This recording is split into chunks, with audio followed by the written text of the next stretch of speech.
Ang gagawin ko naman ngayon ay maglilinis po ako ng battery.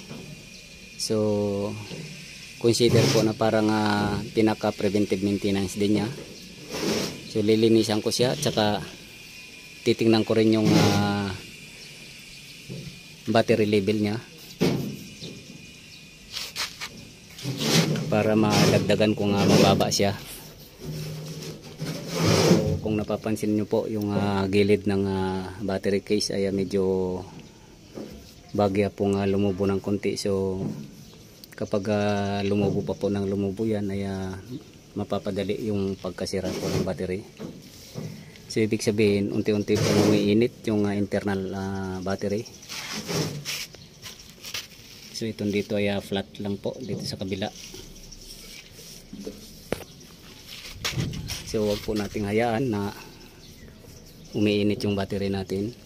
So yan po yung indikasyon na medyo lumulubo ng konti yung siding, yung battery case. So lilinisin ko po para ilalagay sa tamang level din yung battery water level.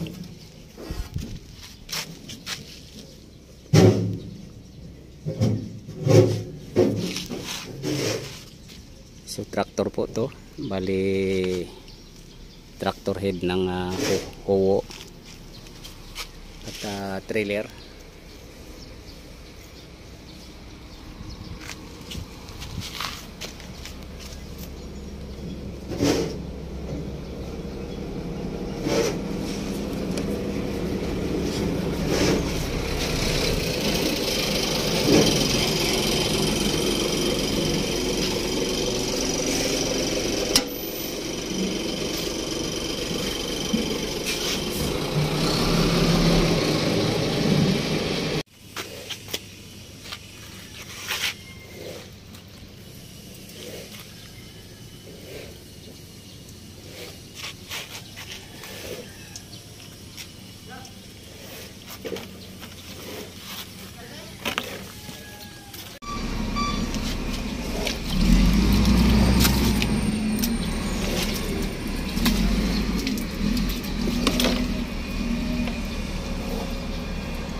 So itong isa po na to ay medyo nagpaparamdam na po siya. Medyo nadidelay na po yung charging niya.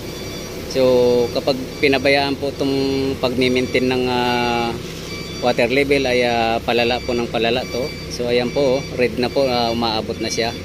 So pero hindi naman po nangangahulugan ay palit na po tayo ng battery. So kailangan lang po natin ng ipe-preventive maintenance natin sa pamamagitan po ng laging updated po ng top up ng tubig, distilled water, para wag pong uminit ng uminit. So yung iba po ay pasado po. Ito pasado pa rin po naman, pero mayroon na po siyang indikasyon na medyo lumulubog na po yung red. So hindi pa po siya sira, pero kapag lalala lang po yan pag pinabayaan natin.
So dito po ay walang problema yung reading po ng hydrometer tester.